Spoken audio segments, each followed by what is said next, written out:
గత ప్రభుత్వంలో పరిపాలన అనేది లేదు. అంతా కూడా ప్రచార ఆర్భాటాలు, దోపిడీలు నిలమైపోయింది. నూతన ప్రభుత్వం వచ్చిన తర్వాత పరిశీలిస్తూ ఉంటే నీ చేసిన పాపాలన్నీ ఆ పుట్టలో పాములు బయటకు వచ్చినట్టుగా వస్తూ ఉన్నాయి. నిన్ను నమ్ముకొని గ్రాడ్యుయేషన్స్, పోస్ట్ గ్రాడ్యుయేషన్ చేసినటువంటి చాలామంది యువత వాలంటీర్లుగా వచ్చారు. నీవు కానీ సలహాదారులు కానీ మన వాళ్ళకందరికీ ఉద్యోగాలు వచ్చాయని చెప్పారు. మీరంతా కూడా నా సైన్యం అనుకున్నారు. కానీ తీరా చూస్తే నీ ఫేక్ ప్రచారం. వాళ్ళకి 2023 ఆగస్టు నుంచి వాళ్ళు సాంకేతికంగా కావచ్చు ఎక్కడ కూడా ఉద్యోగాలు లేరు.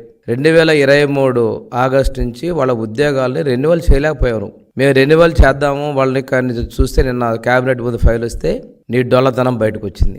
ఫేక్ ముఖ్యమంత్రి, ఫేక్ ప్రచారాలు, ఫేక్ ఆరంభాలకి, ఫేక్ పరిపాలనకి ఇది ప్రత్యక్ష సాక్ష్యం. నువ్వు 2,50,000 మందిని నియమించుకున్నావు. ఉద్యోగాలు లేని వాళ్ళని ఒక మోసపు మాటలతోటి రాజీనామాలు, డ్రామాలు పెట్టావు.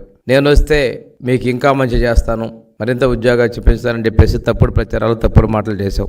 ఈరోజు చూసుకున్నట్టయితే వాళ్ళ జీవితాలు అగమ్య గోచరంలో పడేసావు. నువ్వు ఈరోజు మేము చేయడానికి కూడా అవకాశాలు లేకుండా చేసినటువంటి ఇది నువ్వు చేసినటువంటి వల్ల వాళ్ళు అనుభవిస్తూ ఉన్నారు. ఇక్కడ ఇంకొక విషయం చూసుకున్నట్టయితే సలహాదారుల పదవులు ముగిసే లోపే వాళ్ళని ఇమీడియట్గా వాళ్ళ రెన్యువల్ చేసిన వ్యక్తి నువ్వు.